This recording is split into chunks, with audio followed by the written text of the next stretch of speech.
지난주에 말씀드린 거대로 우리 군포 번영교회 올해 목표 여러분 기억하십니까? 뭐죠? 거룩함과 화목함. 좀 더 이제 성경 본문대로 말하면 그 화평함과 거룩함을 따르라 하는 것이 이제 올해 우리 군포 번영교회 목표 그리고 이 표어가 되겠습니다. 오늘은 우리 군포 번영교회 2020년도에 이 목표에 대한 이 말씀을 좀 나누도록 하겠습니다. 우리 히브리서 12장 14절 한 절만 보겠습니다. 히브리서 12장 14절 함께 찾아가지고 읽도록 하겠습니다. 한 절만 딱 읽습니다. 올해 우리 군포 번영교회 목표의 그 본문이라고 말해서 읽겠습니다. 네, 함께 읽겠습니다. 자, 시작. 모든 사람과 더불어 화평함과 거룩함을 따르라. 이것이 없이는 아무도 주를 보지 못하리라. 모든 사람과 더불어 화평함과 거룩함을 따르라. 이것이 없이는 아무도 주를 보지 못하리라.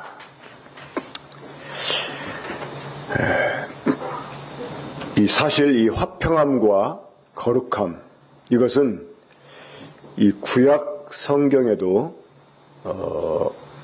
한 구절 속에 동시에 많이 나타납니다.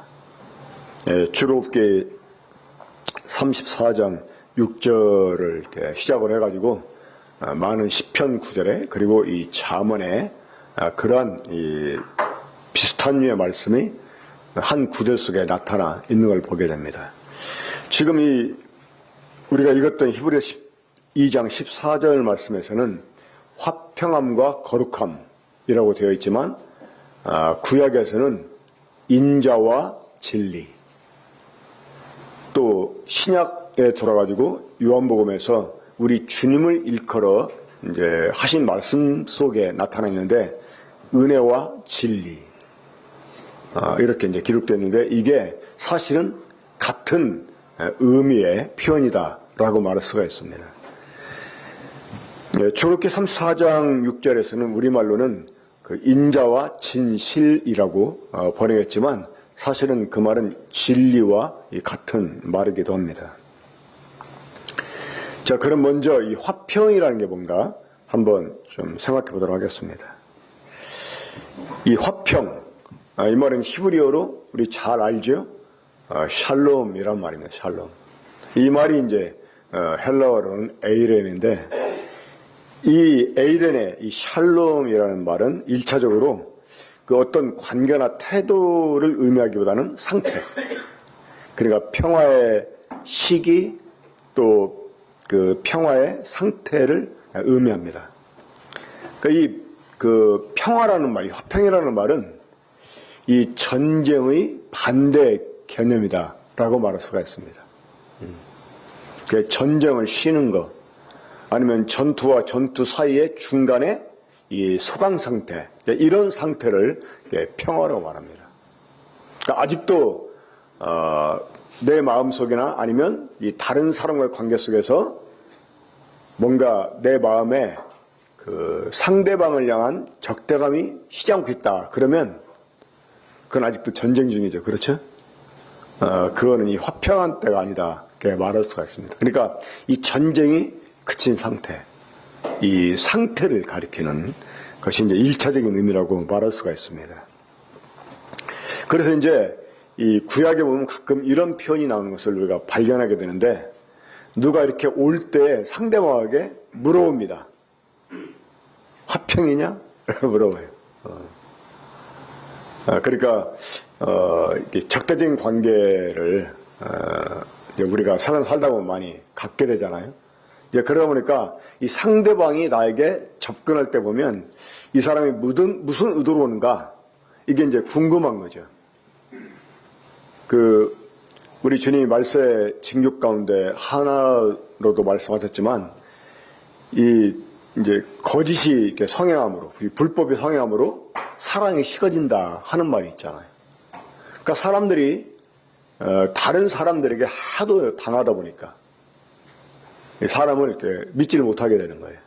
그러다 보니까 불신하게 돼요. 누가 자기한테 접근하게 되면 일단 경계를 합니다. 그렇죠? 그 외국에서는 이제 처음 보는 사람들도 모르는 사람이지만 지나가다가도 눈이 마주치면 웃어주고 아니면 인사말을 건넵니다. 또 좁은 엘리베이터 이렇게 타게 되면 의도적으로 이제 그 어색한 분위기를 깨기 위해서 말을 걸어요. 근데 한국에서는 만약 그렇게 했다 그러면 이상한 사람 취급받아요. 한 번은 제가 어떤 형제님 집에 갔는데 그 엘리베이터 탔는데 그 어떤 이제 젊은 아가씨랑 함께 타게 됐습니다. 근데 이제 보니까 제가 올라가는 같은 층 이렇게 누르더라고요. 올라가려고 하는. 그러니까 저는 이제 누를 필요가 없었잖아요. 근데 아마 그때부터 저를 막 이상한 사람으로 경계를 하는 거예요. 이 사람 어디 가는데 왜 버튼을 안 누르지? 근데 이제 제가 같은 이제 증인이니까, 제가 올라가는 호수는, 알고 있었으니까, 내가 아는 사람 아니니까 다른 호수 살 거 아니겠습니까? 그래서 이제 그렇게 물어봤는데, 이상한 사람으로 막 나를 이제 생각을 하고 계속. 그러니까 이 불법이 성행하니까 사랑이 식어지는, 그러니까 경계하게 됩니다. 그러니까 이 구약에서도 누가 이렇게 오게 되면 화평이뇨? 이렇게 물어봐요. 그러니까 이 샬롬 혹은 에이레네라고 하는 이 화평이라는 말은 일단은 어떤 상태를 가리켜요. 이 평화한 때를 이렇게 가리키게 됩니다. 그리고 이제 2차적으로 이 화평이라는 말은 이 관계를 암시하게 됩니다. 그래서 우리가 어떤 사람을 만날 때라든가 아니면 작별할 때 혹은 어떤 사람에게 소식을 물을 때 먼저 이렇게 하는 말이 있죠. 그렇죠? 우리 한국 사람들 인사할 때 어떻게 인사하죠? 안녕하세요. 이렇게 인사합니다. 그 말이 무슨 말입니까? 평안하냐? 그 말이잖아요. 그 말은 똑같죠. 샬롬이라고 이렇게 인사말을 건네는 것과 사실은 같은 의미입니다. 안녕하십니까? 이렇게. 우리 이제 성도들은 뭐라고 이렇게 인사를 건네죠? 평안하십니까? 이렇게 또 인사하잖아요. 그 말이 뭐 안녕하십니까나 평안하십니까? 다 같은 말입니다. 그러니까 이 관계 속에서 우리가 상대방의 어떤 안부를 묻거나 아니면 그 사람이 평안하도록 축복하는, 이럴 때 이 샬롬 혹은 에이라는 말이 사용이 됩니다. 그래서 이 다른 사람과의 관계 속에서 우리가 평화하기 원하는 이러한 이제 마음들을 갖게 되는데, 그런 의미에서 볼 때 이 화평이라는 말은 상태일 뿐만 아니라 어떤 관계라고 말할 수가 있다고 하는 것입니다. 국가나 그룹 간 혹은 개인 간의 어떤 우호적인 관계, 그리고 이 상대방과의 관계를 수용하는 이런 의미로, 또 상대방의 어떤 그 안정과 그 형통을 기원하는 이런 그 의미를 이 화평이라는 말이 가지고 있다고 하는 것입니다. 자, 이 거룩이라는 말, 이 거룩이라는 말은 특별히 이제 구별되다라는 의미가 있습니다. 구별되다. 제가 어떤 마트에 가서 어떤 물건 하나 샀습니다. 그 마트에는 그 동일한 물건들이 굉장히 많이 있어요. 하지만 그 저에 의해서 딱 구별돼서 제 것이 된 그 물건은 저한테는 거룩합니다. 그러니까 하나님께서 우리를 아들의 피로 사셔서 이 하나님의 것으로 삼았습니다. 그런 의미에서 우리는 하나님의 성도라고 말할 수가 있습니다. 우리는 하나님에서 구별된 거룩한 무리가 되는 것입니다. 그러니까 이 거룩하다라는 말은 구별되다, 특별히 이 하나님에 의해서 구별되다라는 의미가 있습니다. 하나님이 그래서 우리에게 거룩한 삶을 요구하는 이유가 있어요. 왜? 우리 이제 하나님의 것이니까. 이 외향적인 성향을 갖고 있는 어떤 여자분이 있었어요. 그러니까 그 여자분은 아무에게나 친절해요. 뭐 남자고 여자고 가리지 않고. 그러다 보니까 이 남자들한테 많은 오해를 받아요. 혹시 이 여자가 나한테 관심이 있나 이렇게 오해를 받아요. 제 친구 중 하나도 그런 참 오해를 받아가지고 무지무지하게 고생을 한 경우가 있었는데 참 다른 이성에게 친절을 베푸는 것도 정도껏 그리고 그 사람 다가면서 참 해야 될 필요가 있다라고 이렇게 생각이 들기도 합니다. 자, 근데 그 여자분이 이제 어떤 남자와 사귐을 갖게 됐습니다. 자, 그렇게 되면 그 남자에게 어떤 요구를 받게 될까요? 그 아무 사람에게나 뭐 아무 남자에게나 가리지 않고 막 친절을 베풀고 이러니까 남자들이 오해를 하는 경우가 종종 생겨난단 말이에요. 자, 그럴 때 그 여자분과 사귐을 갖게 된 남자분이 그 여자분에게 뭘 요구할 수 있겠습니까?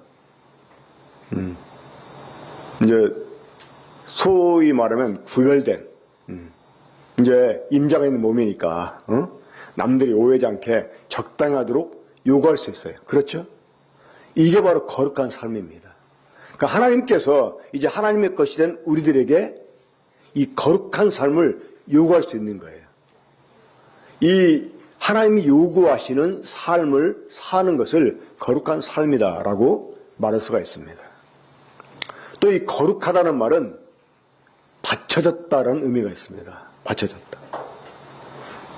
그러니까 하나님께 바쳐진 재물을 우리는 거룩한 재물, 그래서 성물이다라고 표현합니다.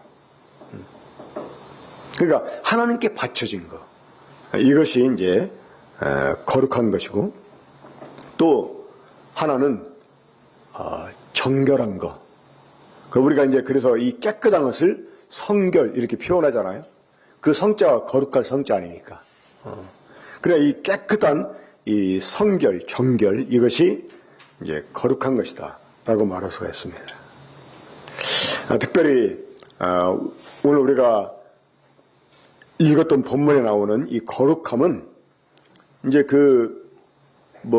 이 거룩함을 일컫는 헬러 단어가 있습니다만은 그 원형에서 더 이렇게 발전된 말인데 하기아스모스라는 말이 사용돼요. 하기아스모스. 이 말은 신약에서 한 10번 정도 사용이 됐습니다. 10번. 근데 일반적으로 이 말은 거룩이라고 하는 어떤 원천적 의미보다는 거룩하게 된 사람들에게 요구하는 거룩한 삶과 관계가 돼서 사용이 됩니다. 그러니까 거룩하게 하다라는 의미가 있어요. 하나님께서 내가 거룩하니 너희도 거룩하라 라는 말씀을 성도들에게 요구하십니다. 하나님이 이 성도들에게 내가 거룩하니 너희도 거룩하라고 이 거룩한 삶을 요구하는 이유는 우리가 이미 거룩하게 되었기 때문이라고 하는 거예요. 우리는 하나님에 의해서 구별이 된 사람들입니다. 또 우리는 하나님께 이미 자신을 바친 사람들입니다. 우리가 예수 그리스도를 믿었다고 하는 것은 바로 내 자신을 하나님께 바쳤다는 의미가 됩니다. 왜 그럴까요? 우리 주님이 우리를 대신해서 자신을 하나님께 바쳤기 때문입니다. 우리는 주님과 함께 죽었고 주님과 함께 부활했고 또 우리는 주님과 함께 하늘 우편에 앉아있고 우리는 이미 주님으로 인해서 우리 자신 하나님께 바쳐진 이런 사람이 되어졌어요. 그러니까 이런 우리이기 때문에 우리들에게 이 거룩한 삶을 우리가 요구받을 수 있게 되는 것입니다. 이 하기아스모스는 특별히 데살로니가전서에 좀 두 번인가 나오는데 우리 4장 보겠습니다.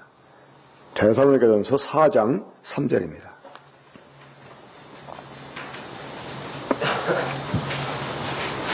자, 3절, 4절. 거기 보면 이제 이 거룩이라는 말이 두 번 나오는데, 자, 3절, 4절 함께 읽겠습니다. 시작. 하나님의 뜻은 이것이니 너희의 거룩함이라.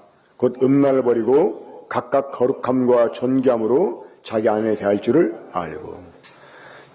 예, 하나님의 뜻은 거룩함이다. 여기서 이 거룩함이라는 말이 하기아스모스라는 말입니다. 그러니까 이 거룩함, 이것은 그러니까 불결함의 반대 개념이 있는 거예요. 그러니까 어떻게 보면 성화의 삶을 가리키는 말로 이 말이 해석이 될 수가 있습니다. 그러니까 이미 구별되어진, 다시 말해서 이미 거룩하게 되어진 사람들에게 그에 합당한 이 거룩한 삶을 살도록 요구하는 것, 이것이 그 하기아스모스라고 말할 수가 있습니다.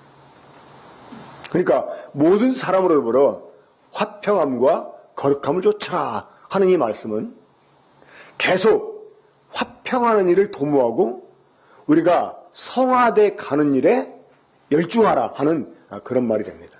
특별히 따르라 하는 말은요, 이 사냥꾼이 사냥물을 추적해가는 그런 그 의미의 단어입니다.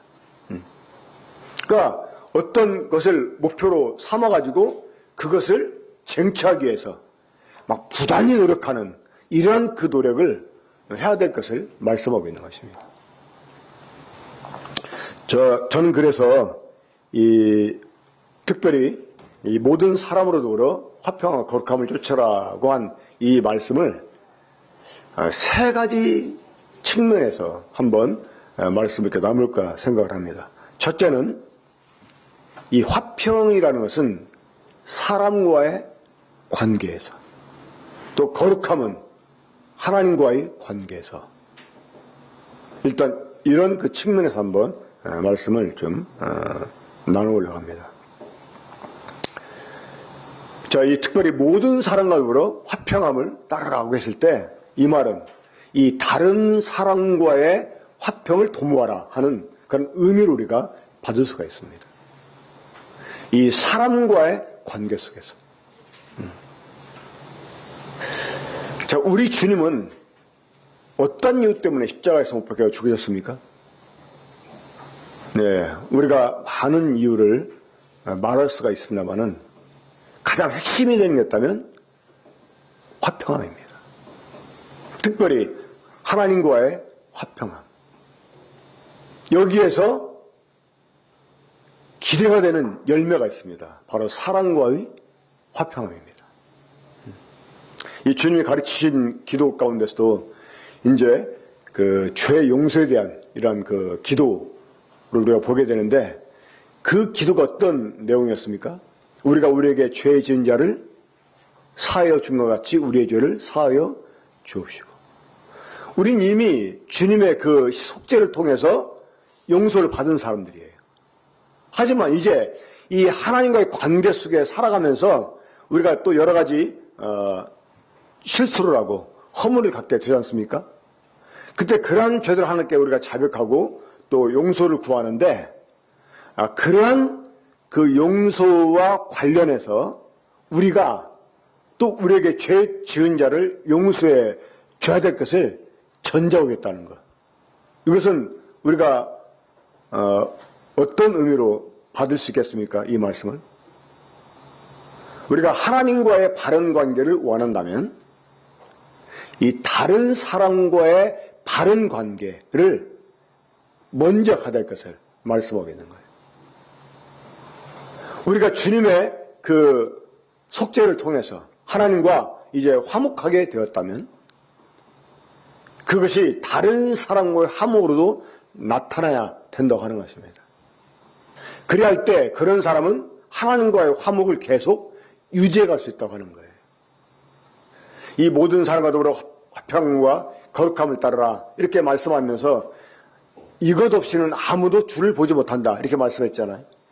그러니까 이미 우리가 주님을 통해서 하나님과 화목이 되었어도 이것이 다른 사람과의 관계 속에 온전히 나타나지 못하면 그는 계속해서 하나님을 이 하나님과 화목된 관계를 유지해 갈 수가 없다고 하는 것입니다. 네, 무슨 말씀인지 이해가 되십니까? 그러니까 우리가 다른 사람과의 그 화목함을 부단히 계속 추구해야 되는 이유. 이것은 하나님이 기뻐하신 열매이기 때문에 그러기도 하지만 또한 그것이 하나님과의 화목된 관계를 유지하는 방법이기도 하기 때문에 그렇다는 것입니다. 그러니까 일단 이 화목이라는 말은 다른 사람과의 관계에서 적용이 돼야 됩니다. 자, 그러면 이 화목, 이 마태복음, 로마서 5장을 보면 우리말은 똑같이 화목이라고 되어 있는데 원어는 좀 다릅니다. 한번 볼까요? 로마서 5장입니다. 이 로마서 5장 1절 봅니다. 자, 그러므로 우리가 믿음으로 의롭다 하심을 받았으니 우리 주 예수 그리스도로 말미암아 하나님과 화평을 누리자. 저기서 화평을 누리자 하는 말이 영어로는 peace입니다. peace. 말 그대로 화평이죠. 그러니까 이 말은 다른 말로 하면 화목이라고 말할 수가 있어요. 화목. 자, 그 뒤로 가서요. 10절입니다. 10절 보면 곧 우리가 원수 되었을 때 그의 아들의 죽으심으로 말미암아 하나님과 화목하게 되었은즉 화목하게 된 자로서는 더욱 그의 살으심으로 말미암아 살아나심으로 말미암아 구원을 받을 것이니라. 여기 이제 화목이라는 말, 이 말은 사실 peace라는 말이 아닙니다. 그러니까 영어로 이제 reconcile이라고 해가지고 이 말은 우리말로 하면 화해입니다. 화해. 그러니까 화해와 화목은 달라요. 그러니까 reconcile하고 peace는 다릅니다. 자, 어떻게 다릅니까? 화해는 원수 관계를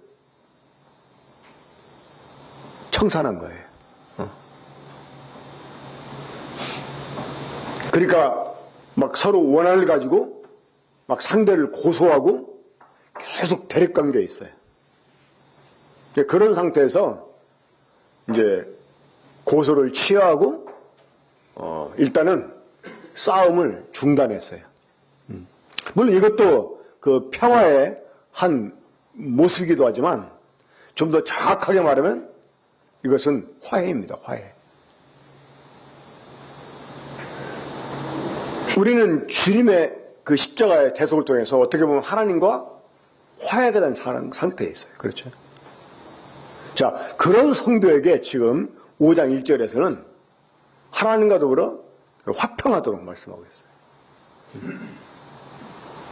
그러니까 화해한 상태에서 멈추는 게 아니라 더 깊게 들어가서 하나님과 더불어 화목하라는 것이에요. 그러니까 이 화목은 이 사전 찾아보면 둘이 정답게 지내는 거라고 이렇게 해석해 줍니다. 그냥 주님 안에 같은 성도니까, 같은 지역 모임 내에 있는 성도니까 인사 안 할 수 없고 말 안 할 수 없고 그러니까 그냥 적당한 관계를 유지하고 사는 거, 이거는 그냥 화해 상태에 머무는 것입니다. 그렇죠? 하지만 오늘 우리에게 주어진 본문은 무엇입니까? 모든 사람과 더불어 화평, 화목을 따라하는 거예요. 추구하라는 거예요. 그것도 화평을 쫓아라는 거예요. 이 굶주린 맹수가 사냥감을 발견하고 막 그 사냥감을 얻기 위해서 최선을 다하는 거죠. 흔히 그런 말 하잖아요. 호랑이는 토끼를 사냥할 때도 최선을 다한다. 그러니까 이 다른 성도와의 화목을 위해서 우리가 정말 최선을 다해서 적극적으로 이 굶주린 맹수가 그 굶주림을 면하기 위해서 사냥물을 막 목숨을 다해서 쫓아가는 것처럼 우리가 그렇게 다른 성도의 화목을 추구해야 된다는 거예요. 그리고 이 거룩함은 이제 하나님과의 관계 속에서 이 하나님이 나를 하나님의 것으로 구별해 놓으셨기 때문에 이제 우리는 그 하나님 앞에서 하나님이 보시기에 정결한 이런 삶을 살아야 됩니다. 자, 특별히 여러분, 우리가 이제 어떤 사람과 더불어 그러한 뗄 수 없는 관계를 이제 이루어 살게 되면 그 사람마다 가지고 있는 개성이 있고 또 취향이 다르기 때문에 때로는 그것이 보편적이지 않은 것들이 있을 수도 있습니다. 그러다 보면 다른 남자는 다 이런 부분 괜찮은데 왜 내 남편은? 이러면서 다른 그 여자들은 그런 거 다 문제 삼지 않는데 왜 내 아내는? 이런 것들이 있어요. 그렇죠? 그러다 보면 참 보편적으로 그냥 해도 괜찮은 것들이 남편 때문에 아내 때문에 안 되는 것들이 있어요. 그렇죠? 그럴 경우 어떻게 됩니까? 결혼 안 했으면 문제가 안 되지만 어차피 관계 속에 들어왔으니까 그 상대방을 위해서 그것이 보편적인 것이 아니라 할지라도 우리가 그걸 지켜줄 경우가 있잖아요. 그렇죠? 이것처럼 우리가 지금 하나님과 관계 속에 들어와 있습니다. 우리는 하나님의 것으로 구별됐습니다. 그러니까 그냥 인간적으로 지금 현재 우리가 살고 있는 사회에서 사람 생활할 때 보편적인 건데 이것이 하나님 앞에서는 안 되는 것들이 있어요. 그렇죠? 내가 하나님과 관계 속에 있는 상태였기 때문에 그냥 해도 괜찮을 것 같지만 하나님이 그걸 원하지 않는다면 우리가 하나님을 향해서 이 거룩함을 지키기 위해서 그것을 하지 말아야 되는 경우가 있다고 하는 것입니다. 그러니까 이 거룩함을 유치하라고 하는 것은 하나님과 관계 속에서 우리가 근데 이것을 또 모든 사람과 더불어 그러니까 이 하나님 앞에서 우리가 거룩하게 사는 이 삶, 특별히 하나님 관계 속에서 이 거룩하게 살아가는 이 삶을 우리가 서로 성도들과 더불어 나누면서 도움을 주고받으면서 이 거룩함을 함께 쫓아가야 된다고 하는 것입니다. 이 교회가 이 거룩함을 상실하게 되면 어떻게 될까요? 이제 나중에 세 번째 말씀을 드릴 겁니다만은 때로 이 화목함만을 추구해 가다 보면요 거룩함이 약화될 때가 있어요. 그냥 종교 전거라는 식으로 해가지고 그냥 다 적당히 막 뭐든지 넘어가고 이러면 이 거룩함이 상실 때가 있습니다. 근데 또 지나치게 거룩함을 강조하다 보면 어때요? 막 싸늘해지면서 그냥 교회에 냉기가 돌고 서로 막 의식하면서 막 외식을 하게 되는 이런 경우가 생겨나게 되고 이 화목함이 또 무너지게 되는 이런 경우도 생겨나게 됩니다. 네, 그것들이 이제 잘 맞춰져야 되는데 아무튼 이 하나님과 관계 속의 성도들이 거룩한 삶을 영해갈 수 있도록 우리가 서로 그런 일에 도전을 주고 받으면서 함께 해야 된다고 하는 것입니다. 자, 이 두 번째 측면을 좀 말씀드리겠습니다. 이 화평함에 대해서 또 이 거룩함에 대해서. 자, 이 두 번째 측면은 이 화평함과 거룩함을 이제 우리가 개인적으로 자기 자신에게 적용을 시키는 거예요. 그렇게 하면 이 화평함과 거룩함을 우리가 어떻게 또 받을 수가 있냐면 이 화평함은 다른 사람에 대해서 거룩함은 자기 자신에 대해서 자, 무슨 말인지 감이 오십니까? 그러니까 이 거룩함이라는 말은 철저하게 자기 자신에게 적용을 시키는 거예요. 그러니까 남에게 요구하지 말고. 그러니까 남에게 막 거룩함을 계속 요구하고 자기한테는 관대한 사람들이 있어요. 남에게는 막 굉장히 냉정하면서 자기 자신한테는 아주 관대한 사람들이 있잖아요. 그러니까 이거를 거꾸로. 그러니까 어떻게 하든지 상대방한테는 이 화평함을 철저하게 추구하는 이런 삶을 사는 거예요. 자, 그럼 여러분 보세요. 우리가 다른 성도와 화평하려면 우리가 뭘 가져야 될까요? 먼저 사랑이죠. 인자매입니다. 자비심을 가져야 돼요. 관념을 가져야 돼요. 하지만 자기 자신한테는 철저하게 이 거룩함을 적용을 시키는 거예요. 그러니까 이런 의미에서 우리가 화평함과 이 거룩함을 따르라 하는 말을 적용을 시켜볼 수가 있습니다. 꼭 이 본문이 그러한 의미의 말씀은 아니랄지라도. 자, 마지막 세 번째로 이 화평과 거룩함을 좇아라 하는 이 말씀을 그러니까 균형과 조화의 측면에서 좀 말씀을 드리겠습니다. 이 화평함과 거룩함은 마치 동전의 이 양면과 같아요. 이게 한쪽으로 치우쳐져서는 안 된다고 하는 것입니다. 만약에 교회가 거룩함을 상실했다.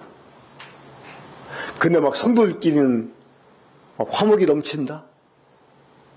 이러면 이게 교회라고 말할 수가 있나요? 그거는 교회가 아니고 친목단체로 전락해버린 것입니다. 어찌 보면 이 라오디게아 교회가 그런 교회였었어요. 그러니까 자기들끼리는 참 좋았어요. 자기들끼리. 그래서 스스로 자기들은 영적으로 부유하다 이렇게 생각을 했어요. 자기들한테는 부정이 없다라고 생각을 했어요. 근데 이 라오디게아 교회의 치명적인 문제가 무엇이었습니까? 이 라오디게아 교회의 치명적인 문제가 무엇이었죠? 주님이 안 계셨어요. 주님이 어디 있었어요? 문 밖에 계셨어요. 문 밖에. 그러니까 성도들이 막 자기들끼리는 좋아. 자기들끼리. 막 정말 속된 말로 막 사랑이 넘쳐나고 아주 막 너무나 행복해. 그 교회 가운데 있으면. 편하고. 근데 거기에 주님이 없어요. 주님이 빠져 있어요. 주님은 문 밖에 밀려나 버렸어요. 그러니까 화목함만 치중하면 그런 문제가 생겨나는 거죠. 근데 반대로 거룩함만 추구하게 되면 어떻게 됩니까? 정말 숨막히는 교회가 됩니다. 거기에는 맨날 비판이 있고 정죄가 있어요. 맨날 지적이 있습니다. 사람들이 숨을 쉴 수가 없어요. 그런 교회에서 나타나는 특징이 있습니다. 뭔지 아십니까? 외식입니다. 그래서 함께 모일 때는 굉장히 거룩해요. 굉장히 영적이에요. 근데 예배당을 벗어나면 그냥 흐트러집니다. 지금은 그 형제님이 돌아가셨는데 그 형제님의 말씀을 너무나 문자적으로 편협하게 적용을 시켜가지고 디모데 전세장에 여자들이 이제 자신을 이렇게 단장할 때 금을 타지 말며 해가지고요. 결혼 반지도 못 끼게, 결혼 반지도. 그래서 자매들이 교회 올 때 예배당 들어오기 전에 반지를 빼가지고 가방 속에 넣고 들었다가 이제 집회 끝나고 나면 나갈 때 끼고 가고 그런 일이 실제로 있었어요. 실제로. 외모로 하지 말며 화장 절대 못하게 합니다. 성도입 한번 하다가 외부 형제님이 이제 와서 자매들하고 그룹 성경 공부하는데 자매님이 물어봤어요. 화장하는 거에 대해서 어떻게 생각하십니까? 성경적으로 좀 분별해달라고. 그러니까 그 형제님은 이제 너무나 막 튀게, 막 야하게 하지 말고, 그냥 또, 이렇게 적당히 하는 거, 기초 화장 같은 거 하는 거, 이건 오히려 여자가 자기 남편에 대한 예일 수도 있다. 이런 식으로 분별했어요. 그 다음부터 외부 강사 절대 초청하지 않았어. 그런 교회를 제가 이제 전도집에 초청을 받아서 갔었습니다. 그 형제님 소문을 익히 들었기 때문에 전도집회도 5일 동안 하더라고, 5일 동안. 근데 미리 저한테 편지를 보내가지고 자기가 복음 전하는 거 테이프까지 딱 보내가지고 어떤 식으로 복음을 전해야 되는가. 제가 그 5일 동안 계속 설사하고 다녔어요. 먹는 게 소화가 안 돼가지고. 그러니까 성도들이 막 저한테 그 형제님 없으면 호소하는 거예요. 호소. 그러니까 이 거룩함만 지나치게 추구하다 보면 사람들이요 외식해요. 그 앞에서는 그냥 듣는 척합니다. 한마디라도 잘못하면, 행동하면 잘못하면 안 되니까. 그러면 신종 율법주의 교회가 되어버려요. 율법주의 교회가. 근데 그런 사람들의 특징이 있습니다. 이 다른 사람이나 다른 모임을 판단하는 일을 많이 합니다. 소위 거기는 교회도 아니야 이런 말을 해가면서 진짜예요. 그러니까 이 화목함과 이 거룩함은 균형을 유지해야 돼요. 균형. 그 조화를 이루어야 됩니다. 조화를. 그러니까 우리가 어느 한쪽으로 치우치지 않고 이 성도들과의 화목함 그리고 함께 이 거룩함을 추구하는 이런 것이 이 조화를 이루어야 돼요. 그래서 이제 아까 말씀드렸듯이 구약에 이제 굉장히 많은 구절이 있는데 제가 몇 가지만 추렸습니다. 이것들이 동시에 나옵니다. 동시에. 한번 출애굽기 34장 6절 보겠습니다. 자, 그런 구절만 함께 찾아보고 말씀 마치도록 하겠습니다. 자, 출애굽기 34장 6절. 함께 찾아서 읽어봅시다.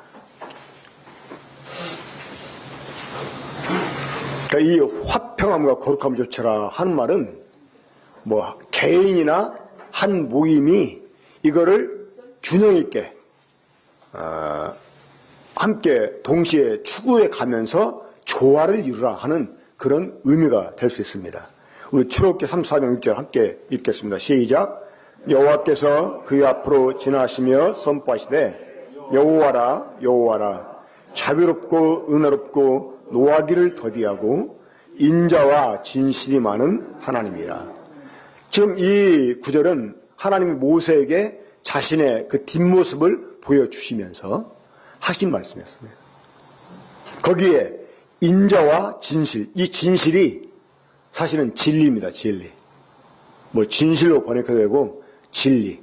다른 곳은 진리로 이렇게 번역되는데 이 구절에서는 진실로 이렇게 번역이 되는데, 자, 하나님은 어떤 분이세요? 인자와 진리를 동시에 가진 분이세요. 자, 그리고 시편 25편 10절 보겠습니다. 시편 25편 10절.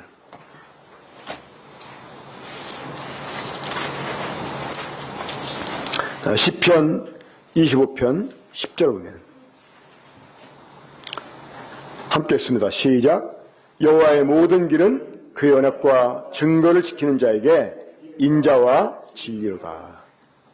이 하나님의 모든 길은 두 가지. 무엇과 무엇? 인자와 진리라는 거예요. 인자와 진리. 그러니까 인자는 영어로 loving kindness입니다. loving kindness.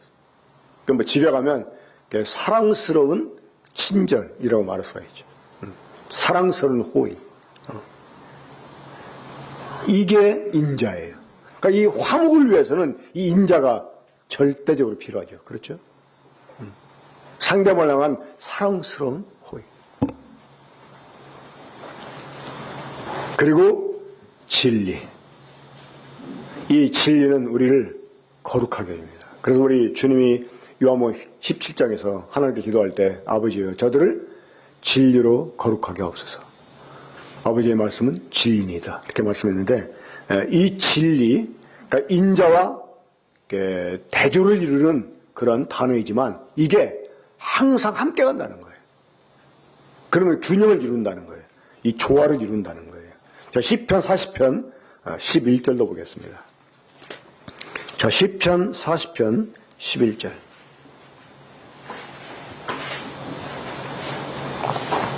함께 읽겠습니다. 시작. 여호와여 주의 긍휼을 내게서 거두지 마시고 주의 인자와 진리로 나를 항상 보호하소서. 우리도 하나님께 이렇게 기도해야 됩니다. 주의 인자와 진리로 나를 보호하소서. 그래서 나로 하여금 정말 이 화평함과 거룩함을 조화롭게 이룰 수 있게 해달라고 그렇게 기도해야 됩니다. 그 외에도 잠언 3장 3절 보면 인자와 진리가 내게서 떠나지 말게 하고 그것을 내 봉에 매며 내 마음판에 새기라. 또 14장 22절 보면 악을 도모하는 자는 잘못 가는 것이 아니냐. 선을 도모하는 자에게는 인자와 진리가 있으리라. 이렇게 말씀합니다. 그 외에도 이제 요한복음 1장 14절 그리고 17절 이건 우리 주님에 대해서 하신 말씀인데 한번 14절만 함께 읽어볼까요? 요한복음 1장 14절입니다. 우리 주님 안에는 이 두 가지가 충만해 있다라고 말씀하십니다. 함께 읽겠습니다. 시작. 말씀이 육신이 되어 우리 가운데 거하심에 우리가 그 영광을 보니 아버지의 독생자의 영광이요 은혜와 진리가 충만하다. 자, 지금 여기서 인자라는 말이 은혜라는 말로 바뀌었죠. 그렇죠? 그러니까 은혜와 진리가 충만하다. 자, 우리 주님 안에는 은혜와 진리가 충만해요.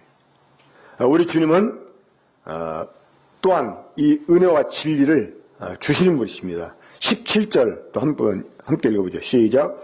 율법은 못으로 말미암아 주어진 것이요 은혜와 진리는 예수 그리스도로 말미암아 온 것이라.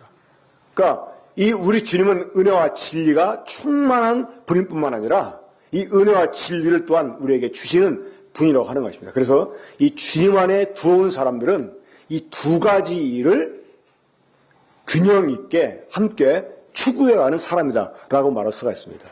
이것을 우리가 모든 성도와 더불어 함께 추구해 가야 되겠습니다. 2020년도에는 우리 군포 번영교회가 이 화평함과 거룩함을 함께 추구하는 일에 정말 균형을 이루고 또 조화를 이루는 이런 교회 참 되었으면 좋겠습니다. 그런 교회가 될수록 우리가 이런 일에 함께 서로 본을 보이고 또 기도해주고 또 함께 그 조언내주면서 이 교제를 통해서 이러한 일을 이뤄갈 수 있게 되길 바라겠습니다. 기도하겠습니다.